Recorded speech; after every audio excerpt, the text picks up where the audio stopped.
Buenas noches, bienvenidos a Foro Médico, otro día más compartiendo con ustedes en sus hogares. A nosotros nos encanta ingresar, digo bien, sin permiso a sus hogares, como cada jueves de estreno, pero con todo el amor y con todo el compromiso que tenemos para informarles en materia de salud.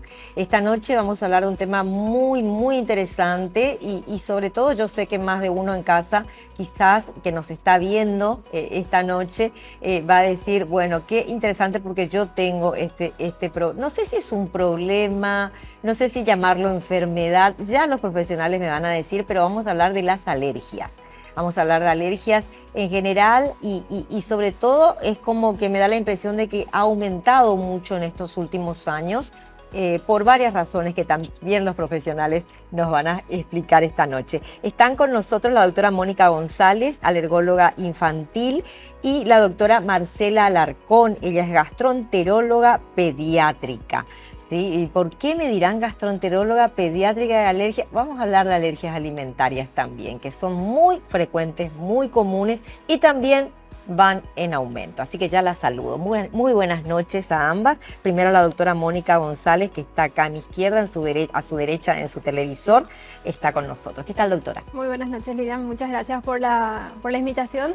Muy contenta de estar aquí, a ver si podemos aclarar un poquito algunas dudas y algunos conceptos, hablar un poco de este tema que está en auge, como estabas diciendo. Sí, lamentablemente por un lado, ¿verdad? Porque crea muchísimos trastornos, pero también hoy existen muchísimos tratamientos que también vamos a hablar esta noche para dar solución. Y la doctora Marcela Alarcón, que es gastroenteróloga pediátrica, una especialidad realmente que yo ahora la estoy conociendo y qué importante saber que los niños tienen una pediatra que puede ser gastroenteróloga también. ¿Qué tal, doctora? Muy buenas noches, Lidia. Muchas gracias por la invitación de poder compartir acá con ustedes y hablar de este tema que es bastante importante y muy frecuente en estos días, ¿verdad? Y así es. Un placer estar aquí. Gracias. Bueno, las alergias. Primero, ¿qué son las alergias? Si podemos describir así para que la gente ya entre en contexto y pueda tener una idea de qué se trata el tema. Perfecto. En palabras simples, yo diría que las alergias es una reacción exagerada del sistema inmunológico contra algo que realmente no es malo ni dañino. O sea, es como que el sistema inmunológico se confunde un poco y empieza a atacar aquello que no es malo y se defiende produciendo síntomas de alergias. Entonces es un poquito eso, ¿verdad? Una alteración del sistema inmunológico. ¿Puede ocurrir en cualquier etapa de la vida? ¿Cómo se genera? Exacto, puede ser en cualquier etapa de la vida. Esta es una pregunta que siempre nos hacen, ¿verdad? Si hay una edad en concreto y no existe. Puede ser desde los primeros meses de vida hasta personas de edades muy avanzadas. ¿Ya tiene una carga genética? ¿Hay una predisposición? Hay una predisposición, las alergias no se heredan, pero sí que hay una carga genética. Entonces, si los padres ya tienen una alergia, hay mayor probabilidades de que los hijos también lo tengan, pero no tiene que ser 100% así, ni mucho menos la misma alergia o el mismo tipo de alergia o la misma intensidad. ¿Inciden los factores ambientales, estilo de vida, para que haya más cantidad de alergia en esta época de la vida de uno? La verdad es que se cree que sí. Hay teorías actualmente que señalan, por ejemplo, ciertos factores como la mayor incidencia de partos por cesárea, ¿verdad? Que por partos vaginales, el mayor uso de antibióticos de los niños pequeños, los ambientes más limpios, por decir de alguna manera, ¿verdad? Mientras menos suciedad, por decir de alguna manera así más brusca hay en el ambiente, más tendencia a las alergias hay. Entonces sí que el ambiente influye bastante. Y sobre todo, si hablamos de suciedad o lo que hay en el ambiente, hay muchas cosas que no vemos. Exacto. Y eso es lo que muchas veces también confunde cuando empiezan a aparecer los síntomas.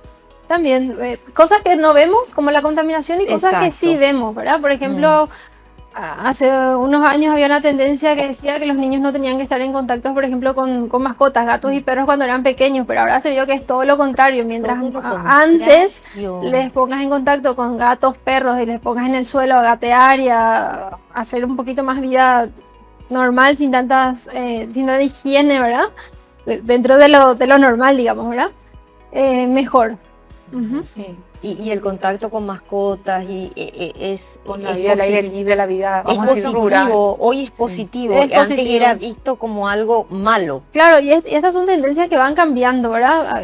No tendencias por moda, sino tendencias por estudios científicos que se hacen, que van viendo por qué una población tiene más alergias que otra, por ejemplo, ¿verdad? Porque en algunas poblaciones la prevalencia de alergia es muy alta y en otras muy bajita, ¿verdad? Entonces esto se va estudiando y se van viendo cuáles son los factores a los que están expuestos las personas de esa población y sobre todo los niños, y se van viendo este tipo de resultados. O sea que los cuidados extremos muchas veces hacen también de que no se cree digamos que el sistema inmune no pueda crear la defensa suficiente ante... O se confunde, yo diría que se confunde un poco. En vez de estar atacando parásitos o defendiéndonos contra parásitos o cosas más comunes, claro, empiezan a atacar cosas que no son malas, como la proteína de un alimento, un ácaro, un epitelio de un gato o un perro, ¿verdad? Claro, mira.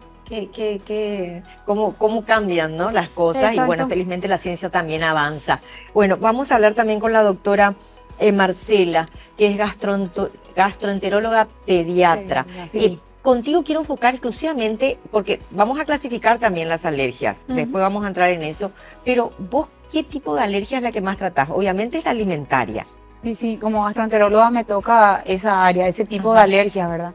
De hecho, las alergias alimentarias son mucho más frecuentes en la edad pediátrica, ¿verdad? De hecho, es una de las alergias más frecuentes, y de entre ellas, a través de las alergias alimentarias, sería la leche de la vaca, ¿verdad? A medida que pasan los años, esto va disminuyendo en frecuencia. Entonces, lo que a mí me toca serían las alergias alimentarias y en niños, y sobre todo la alergia a la proteína de leche de la vaca es lo que más veo, ¿verdad? Lo que más hay.